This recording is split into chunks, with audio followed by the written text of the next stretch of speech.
Hello friends, ഇന്ന് നമുക്ക് service വന്നിരിക്കുന്നത് CP+ എന്ന മോഡലിൻ്റെ വൈഫൈ ക്യാമറയാണ്.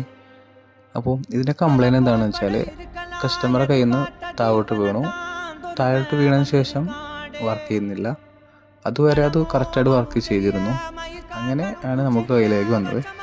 അങ്ങനെ നമ്മളത് മുഴുവനായിട്ട് അയച്ചു നോക്കിയതിന് ശേഷം ഫസ്റ്റ് ആദ്യം ചെക്ക് ചെയ്ത് ചാർജിങ് സെക്ഷനാണ്. ചാർജിങ് സെക്ഷന് ഒരു കുഴപ്പം ഉണ്ടായിരുന്നില്ല. കറക്റ്റായിട്ടുള്ള ഔട്ട്പുട്ട് വോൾട്ടേജ് കാര്യങ്ങളൊക്കെ ഉണ്ടായിരുന്നു. അതിനുശേഷം അതിൻ്റെ മോട്ടർ ചെക്ക് ചെയ്ത് നോക്കി. മോട്ടർ കാര്യങ്ങളൊക്കെ പ്രോപ്പറായിട്ട് വർക്ക് ചെയ്തിട്ടുണ്ടായിരുന്നു. അതിൽ വോൾട്ടേജും കാര്യങ്ങളൊക്കെ ഉണ്ടായിരുന്നു. അങ്ങനെ മദർ ബോർഡ് ഫുള്ള് ചെക്ക് ചെയ്ത് നോക്കിയ സമയത്താണ് മനസ്സിലായത്, അതിലുള്ളൊരു കപ്പാസിറ്ററിൽ നിന്ന് മറ്റൊരു കപ്പാസിറ്റിക്ക് വേണം ലൈനും ബ്രേക്ക് ആയിട്ടുണ്ട്. അത് ആ വീഴ്ചയുടെ ഭാഗമായിട്ട് വന്ന സംഭവമാണ്.